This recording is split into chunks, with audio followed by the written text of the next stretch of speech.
Donc nous avons une population de 13 millions d'habitants, dont 90% de musulmans. Nous avons donc une minorité de chrétiens, nous évalue à 10%. Et c'est dans ce contexte que nous vivons le christianisme, notre religion chrétienne. L'Église du Sénégal est comme partout organisée en diocèse. Nous avons 7 diocèses, dont le diocèse de Ziguinchor. Le diocèse de Ziguinchor est situé au sud du Sénégal. Pour ceux qui connaissent le Sénégal, la Casamance, coincé entre la Gambie, qui est un pays anglophone, un petit pays, et la Guinée-Bissau au sud. Le christianisme est arrivé par les côtes et notre pays, notre diocèse a été érigé le 14 septembre 1855. Il est passé de circonscription apostolique à préfecture apostolique, ensuite vicariat apostolique, avant d'être diocèse.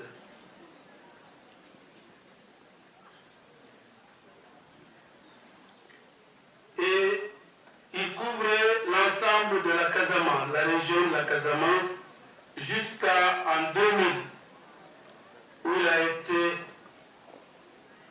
coupé en 2 diocèses, donc le diocèse de Ziguinchor et le diocèse de Kolda, à l'est de la région. Notre diocèse a une totalité de 27 paroisses, dont 7 en fondation. L'activité pastorale est assurée par 85 prêtres en activité, 85 prêtres diocésains en activité, une dizaine de prêtres religieux, 7 religieux et 45 religieuses, dévoués au service de l'évangélisation et de la pastorale sociale de l'Église, plus particulièrement l'éducation, la santé et le développement.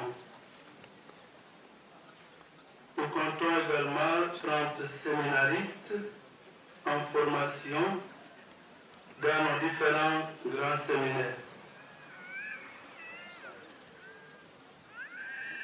Les pasteurs sont secondés par des catéchistes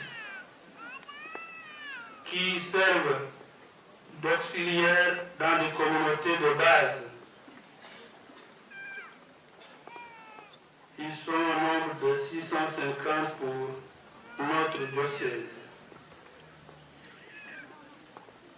La foi est vécue donc dans un contexte de minorité avec la majorité musulmane et la cohabitation jusque-là est harmonieuse, fondée sur le dialogue de vie, le dialogue d'engagement, puisque la pastorale sociale fondée sur l'éducation des écoles accueille les différentes confessions, où l'école devient un lieu de dialogue et de connaissance mutuelle. Également, les services de santé nous donnent accès à des franges de population que nous n'avons pas dans nos églises. De la même manière pour la pastorale sociale qui porte sur la solidarité et la caritas. Notre Église connaît un certain nombre de défis. elle est confrontée aujourd'hui à des défis qui sont nombreux comme la plupart des églises avec le monde moderne. D'abord, le défi de l'évangélisation.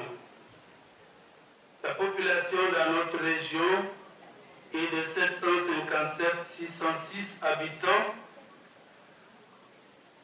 dont 27% sont chrétiens, c'est-à-dire 204 553 fidèles. Elle travaille dans un contexte de dialogue, mais aussi d'évangélisation, avec en moyenne 267 000 baptêmes par an. Ce sont des baptêmes d'enfants, de jeunes et d'adultes. Dans notre région, le christianisme est la seconde religion derrière l'islam. Nous avons également des adeptes de la religion traditionnelle. Mais nous sommes optimistes dans la mesure où, avec l'école, où nous accueillons beaucoup de jeunes, beaucoup de localités voudraient la présence de l'Église à travers une communauté religieuse ou à travers un poste de santé ou une école privée catholique. L'œuvre d'évangélisation chez nous est encore urgente.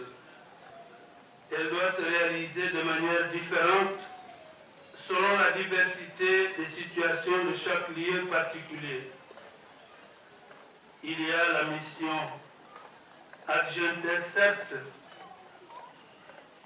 mais la mission à l'intérieur. Il y a l'évangélisation qui concerne l'aspect ordinaire de la pastorale de chaque jour. C'est tout le travail d'animation, de formation, d'encadrement, d'accompagnement et de veille pour consolider la foi que nous avons reçue grâce au travail des missionnaires. Cette évangélisation représente un défi majeur pour notre jeune Église dans son contexte de minorité et de cohabitation avec d'autres religions.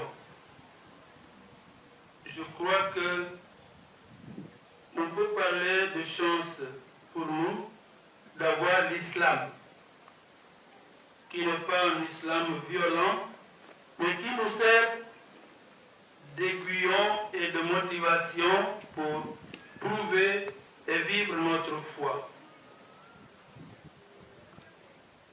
Il y a aussi, comme je dirais, une nouvelle évangélisation, puisque la première génération évangélisée, issue de la première vague des missionnaires, a fait son chemin, a besoin d'être reprise pour un approfondissement de l'évangile et un enracinement pour que nos chrétiens soient entièrement africains et entièrement chrétiens.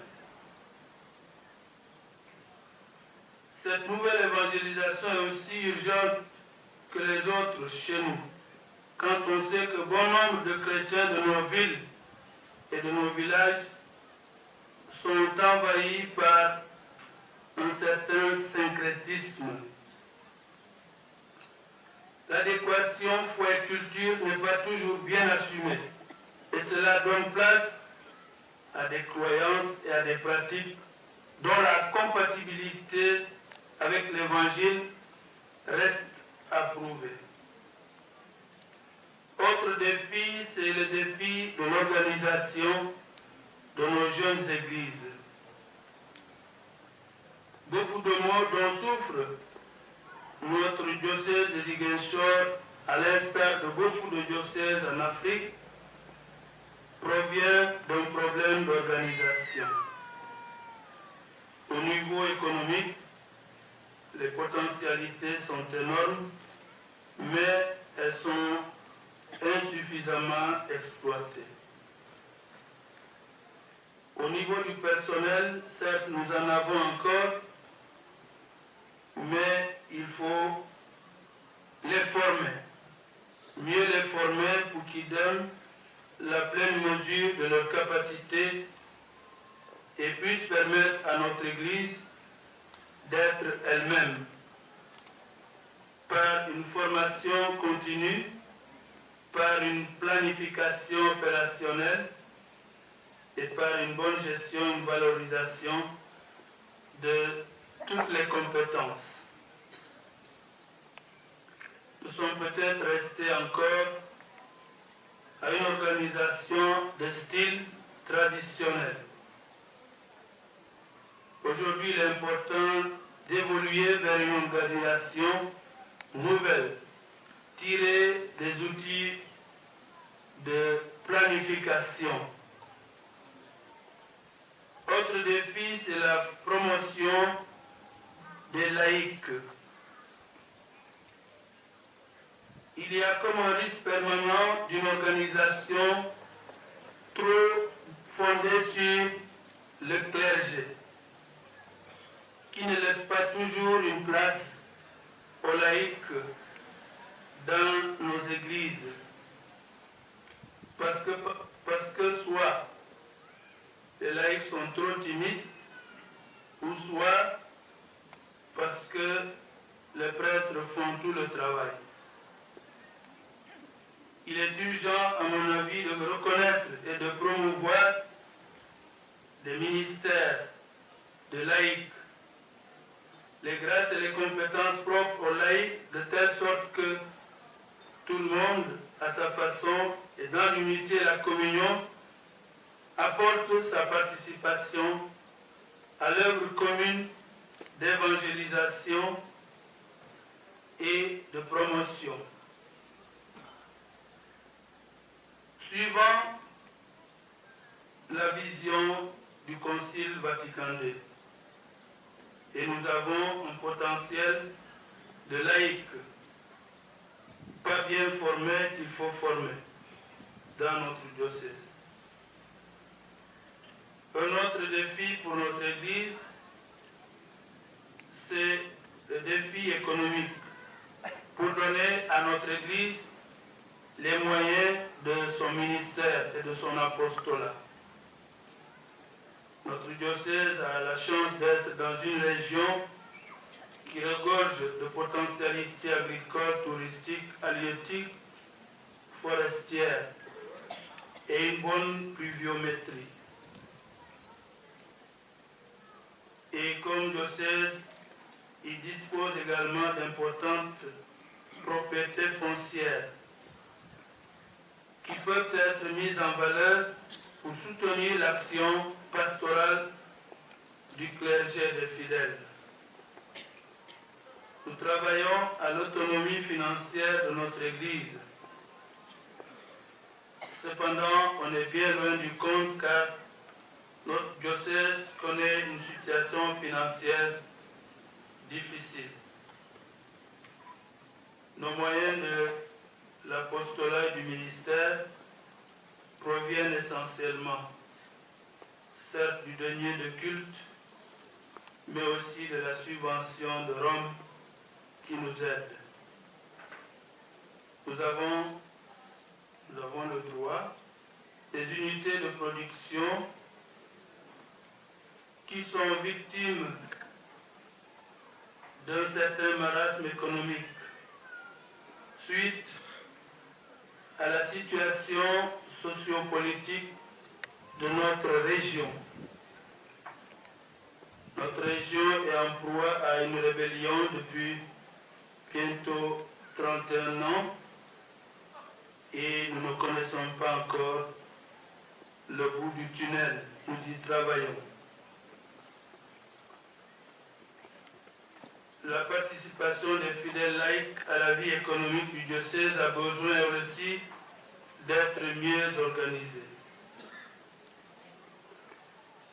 Un dernier défi de notre Église, c'est la paix dans notre région. Comme je le disais, notre région connaît des troubles de revendications indépendantistes depuis bientôt 31 ans et notre Église travaille en apportant sa contribution pour que advienne la paix. Sa contribution dans la gestion du conflit en Casamance est reconnue et respectée de par son autorité morale. C'est pourquoi elle continue son effort pour appeler les deux belligérants à la table des négociations. Et beaucoup attendent d'elle qu'elle joue pleinement son rôle.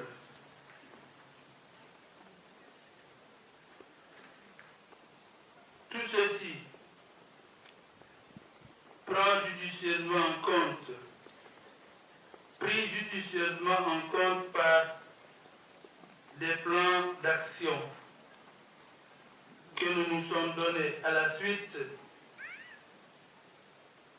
du mouvement de planification suscité par le pape Jean-Paul II au moment où on entrait dans le 3e millénaire.